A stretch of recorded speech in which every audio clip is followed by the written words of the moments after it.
Hello বন্ধুরা, আমাদের পৃথিবীর বায়ুমণ্ডলের একটি সীমানা আছে এবং এই সীমানার পরেই আছে আমাদের সৌরজগতের সীমানা।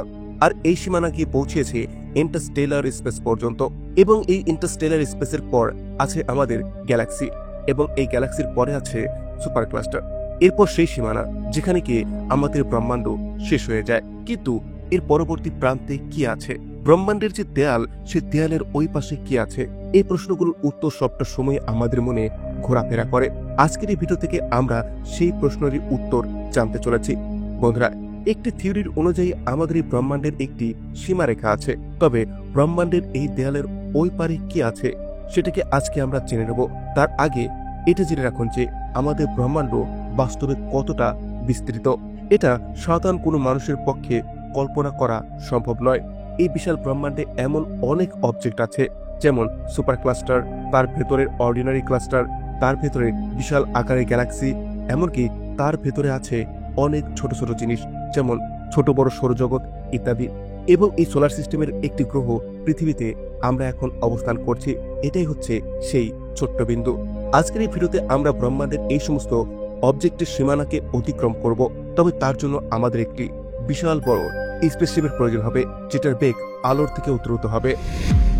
কার্বন লাইন, পৃথিবীর বায়ুমণ্ডলের সীমানা। বন্ধুরা, আমরা যখন এই পৃথিবীর সমুদ্র পৃষ্ঠ থেকে 100 কিলোমিটার উপরে পৌঁছাবো, আমাদের প্রথম সীমানা আসবে।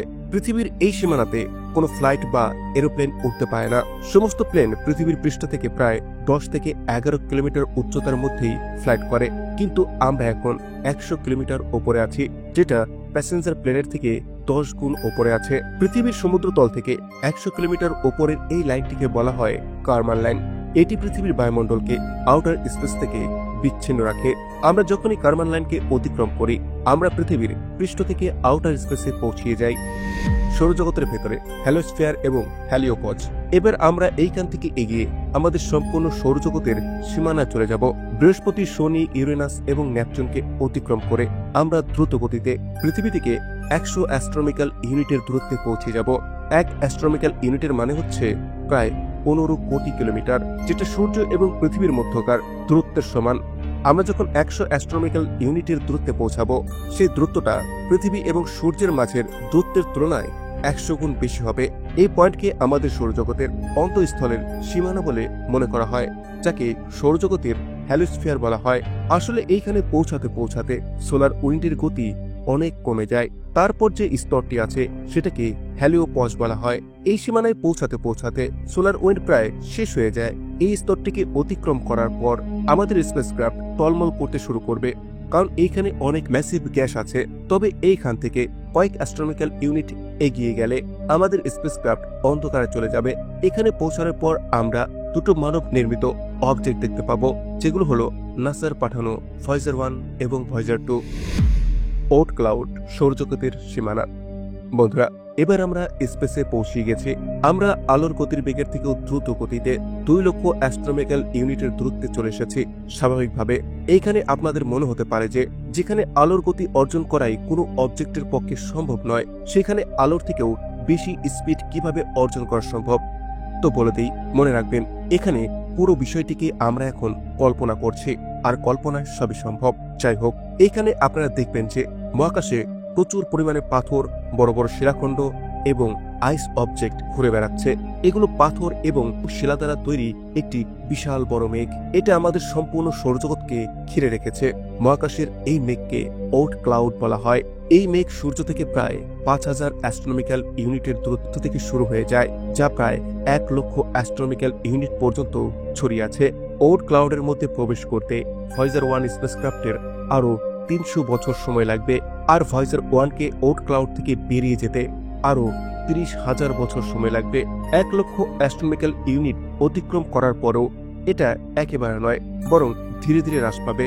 যদিও ওট ক্লাউডে অনেক আইস এবং রক আছে, তবে বিশাল মহাকাশে এদের একে অপর থেকে দূরত্ব এতটাই বেশি যে আমাদের মহাকাশযান খুব সহজেই এদের মধ্য দিয়ে দ্রুত এগিয়ে যাবে। মিল্কি ওয়ে গ্যালাক্সি এবং তার বাইরে এখান থেকে এগিয়ে গেলে আমরা দেখব চারিদিকে শূন্য নিস্তব্ধ মহাকাশ এবং অন্ধকারই অন্ধকার। এখানে আমরা দূর থেকে আসা একটি আলো দেখতে পাবো।